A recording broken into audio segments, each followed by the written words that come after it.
Olá, boa tarde, tudo bem com vocês?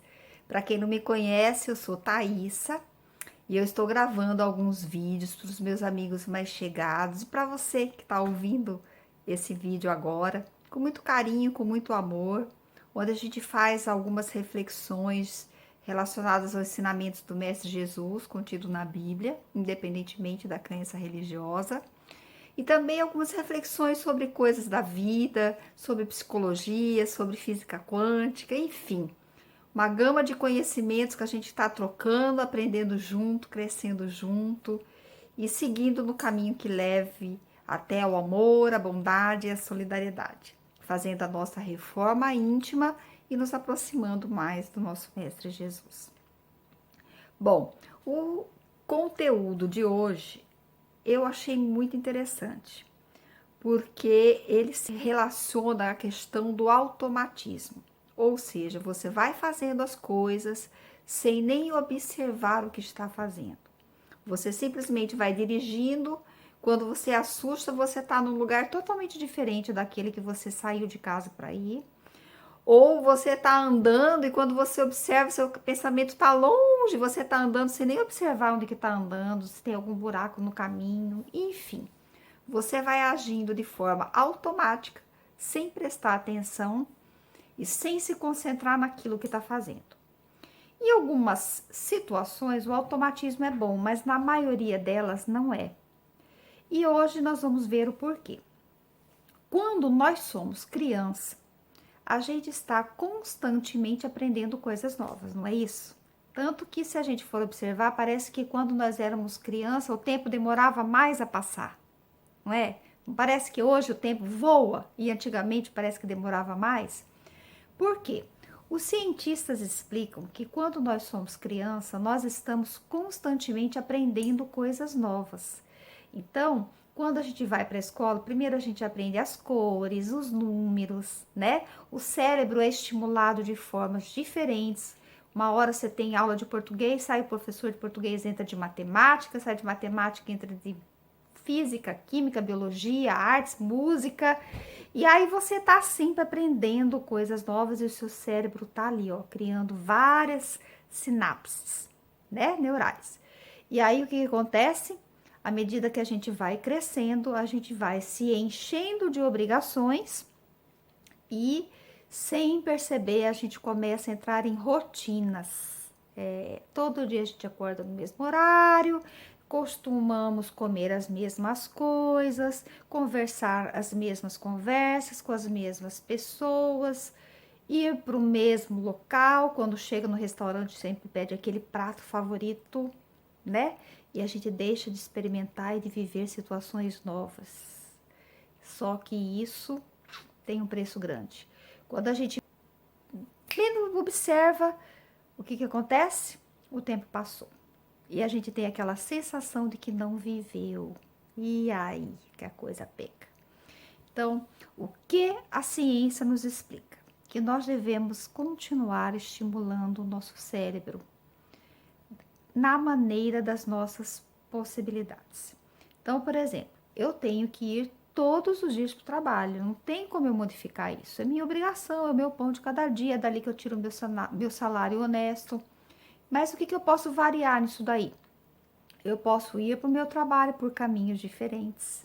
Eu posso ir para o meu trabalho observando o trânsito, observando as pessoas, observando as lojas, né?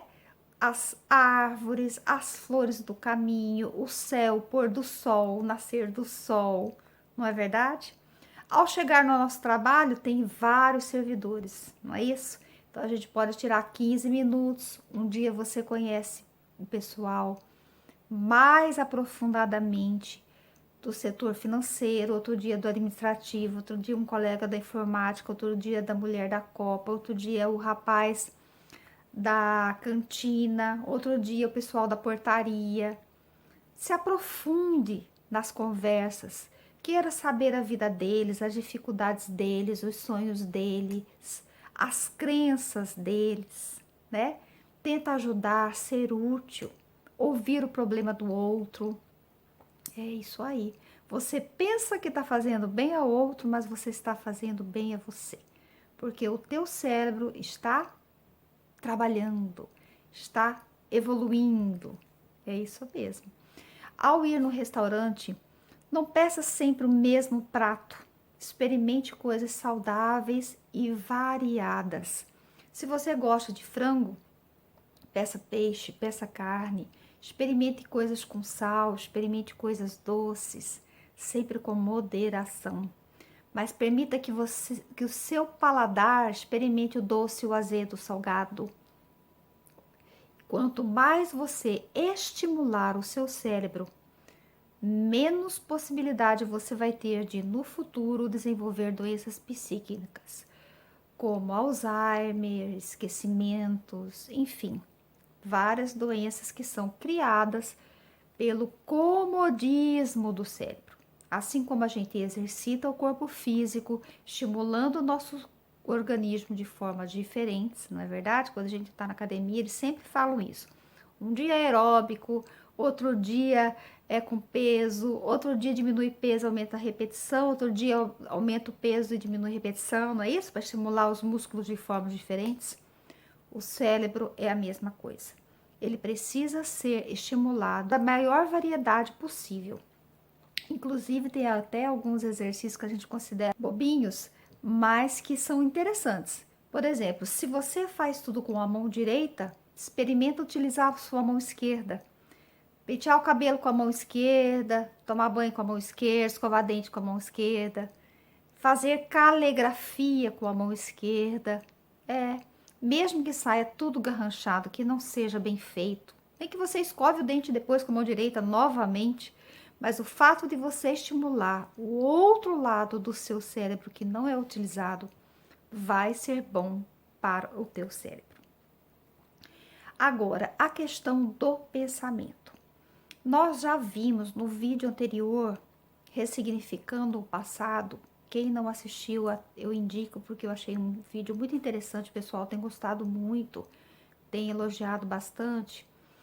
Então, no vídeo, a gente viu o seguinte, que a gente vê de viver o presente, muitas vezes a gente fica focado no passado, nos erros, nos problemas, nas dificuldades do passado, né? E aí traz para o presente aquele sentimento de tristeza, de mágoa, de culpa. Ou a gente fica olhando para o passado com saudosismo, né? Lembra só as coisas boas e aí acha que a sua vida de hoje é ruim. Então, naquele vídeo do Ressignificando o Passado, nós vimos o quê? Em síntese, né, gente? Porque nós remetemos o pessoal que não assistiu ainda para aquele lá, para o vídeo de lá. Que nós precisamos entender que todas as experiências que nós vivemos no passado, boas e ruins, foram lições. E essas lições fizeram com que a gente evoluísse, aprendesse. Graças a essas experiências boas e ruins, graças a todas as pessoas boas e ruins também que apareceram na nossa vida, é que hoje nós somos pessoas melhores, mais fortes e com mais fé. Então, o que acontece? Nós não devemos perder a oportunidade de vivermos o nosso presente da melhor forma possível, perdendo tempo com coisas do passado que passaram, que acabaram. Deixa as coisas do passado lá. E a gente também sofre por antecedência, por coisas que ainda não aconteceram e que provavelmente não acontecerão. É a famosa ansiedade ou a preocupação. Você sofre no presente, você tem pensamentos negativos no presente, você tem crenças limitantes no presente e prejudica o seu futuro. É isso aí. Porque se você, por exemplo, vai fazer uma prova e desde agora você já fica com aquela crença limitante, com aquela preocupação, com aquela ansiedade, pensando: ah, essa prova é muito difícil, eu tenho muito conteúdo para estudar, eu não vou dar conta, eu vou ficar de recuperação, eu vou reprovar. Aí o que que acontece? Você sofre. Você sofre no seu presente, você fica angustiada, você pode desenvolver doenças psíquicas e 99% das motivações que fizeram a gente sofrer por algo do futuro não acontecem. Então você, 99% das vezes que sofreu, preocupada por algo que você achava que iria acontecer, não vai acontecer. E você sofreu, perdeu de viver o presente, desenvolveu doenças, porque você, ao ficar nervosa, ansiosa, você não consegue concentrar, atrapalha a sua concentração, o seu estudo, né? Por algo que nem vai acontecer.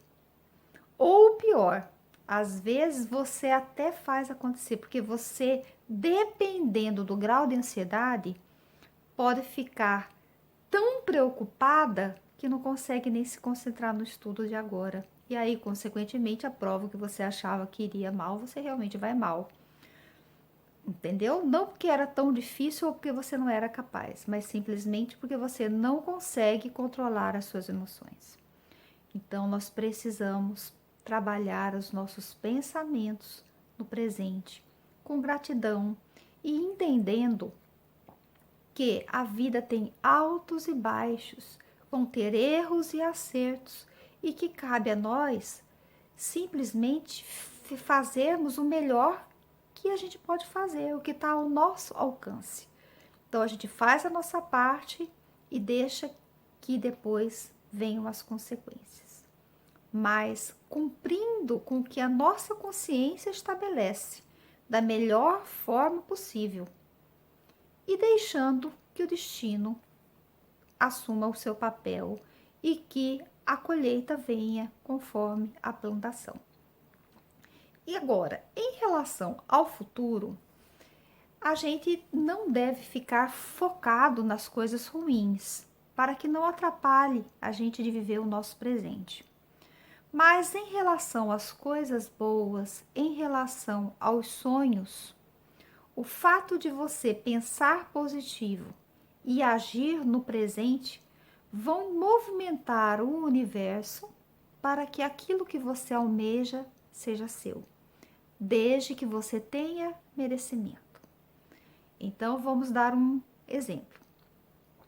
Muito interessante esse exercício. Saber em que ponto você está e em que ponto você quer chegar.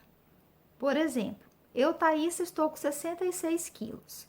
Quero chegar a 63 quilos. Então, eu faço no caderno uma linha reta, o ponto onde eu estou e o ponto onde eu quero chegar.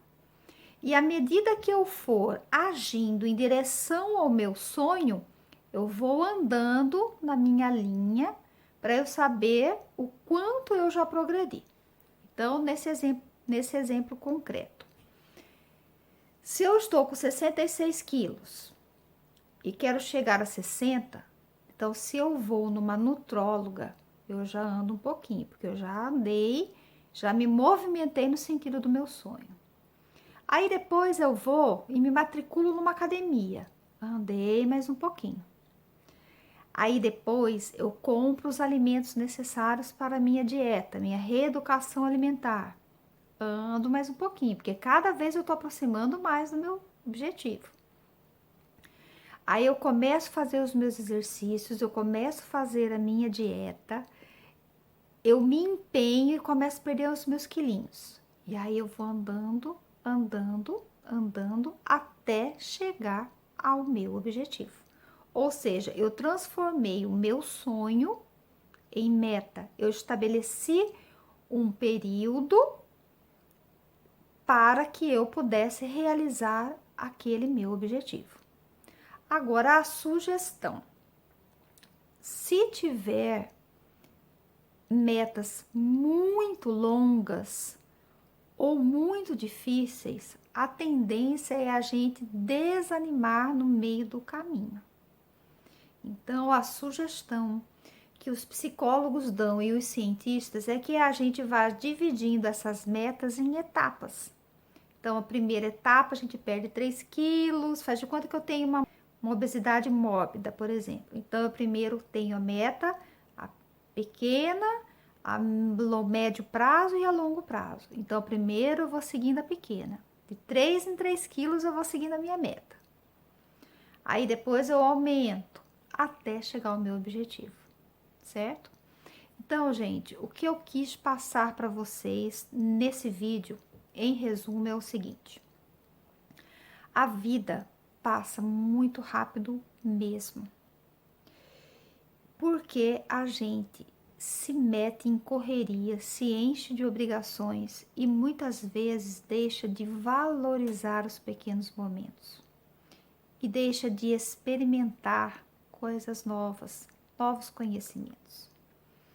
Nós estamos no meio de uma pandemia de âmbito mundial e nós não sabemos quanto tempo temos de vida. Hoje nós estamos aqui, amanhã nós podemos estar em outro plano. Então, que o nosso hoje seja bom, seja bem vivido. Vamos estabelecer as nossas metas, mas vamos viver o presente com intensidade, com amor, com bondade, tentando aprender ao máximo que a vida quer nos ensinar, tentando se aproximar das pessoas que a gente ama, trocando experiências sobre os nossos conhecimentos, sobre as nossas vidas, tentando aprender uns com os outros, aprender com as diferenças, respeitando o tempo de cada um, porque cada um tem o seu tempo de evolução, tem a sua experiência, a sua vivência. E cabe a cada um de nós focar em si mesmo e não no outro, nas dificuldades do outro, no problema do outro. Não. Vamos aproveitar a nossa vida, o nosso presente, com bons pensamentos, concentrando no aqui e no agora. Tem uma universidade em Harvard com um curso chamado Curso da Felicidade, salvo engano, esse curso. E eles ensinaram que a felicidade está intimamente ligada com a atenção plena no agora, o que eles chamam de mindfulness, ou seja, atenção plena no que você está fazendo naquele exato momento, sem se preocupar com o passado e sem sofrer com ansiedades e medos de coisas no futuro. Concentrar naquilo que você está fazendo naquele momento presente, que é a única coisa que nós temos. Então, por exemplo, eles ensinam que se você estiver fazendo alguma atividade, que você observe 4 elementos da atividade que você está fazendo. Por exemplo, eu estou fazendo exercício físico. Então, eu vou observar 4 situações do exercício físico para que eu desenvolva minha atenção plena no agora. Então, por exemplo, eu observo a contagem da repetição dos exercícios, eu observo o pezinho que eu estou usando, eu observo o que o meu músculo está sentindo e eu observo as pessoas que estão ao meu redor para ver se eu não vou machucar ninguém ou se eu não vou bater em algum aparelho. Escolho 4 elementos e concentro naquilo, entendeu? Quanto mais a gente exercitar isso, da atenção plena no momento presente, mais nós vamos desenvolver a atenção e a concentração. E melhor serão as nossas decisões e as nossas ações, os nossos trabalhos, porque quanto mais atenção a gente tem, né, melhor o trabalho é desenvolvido, melhor a gente vive a nossa vida. Então, era esse ensinamento que eu gostaria de trocar com você, porque eu achei muito interessante e tem me ajudado a viver bastante, porque às vezes eu fico ansiosa com problemas, né, de pessoas que estão enfermas ao nosso redor. E aí, quando a gente deixa isso para lá, fica como observador, como se você saísse dessa história e olhasse só o presente. E isso com certeza tem me ajudado muito e com certeza vai ajudar você também. Espero que você tenha gostado desse vídeo, que você compartilhe, que você se inscreva no canal para que possa receber os próximos vídeos. Beijo grande, fiquem com Deus e até a próxima.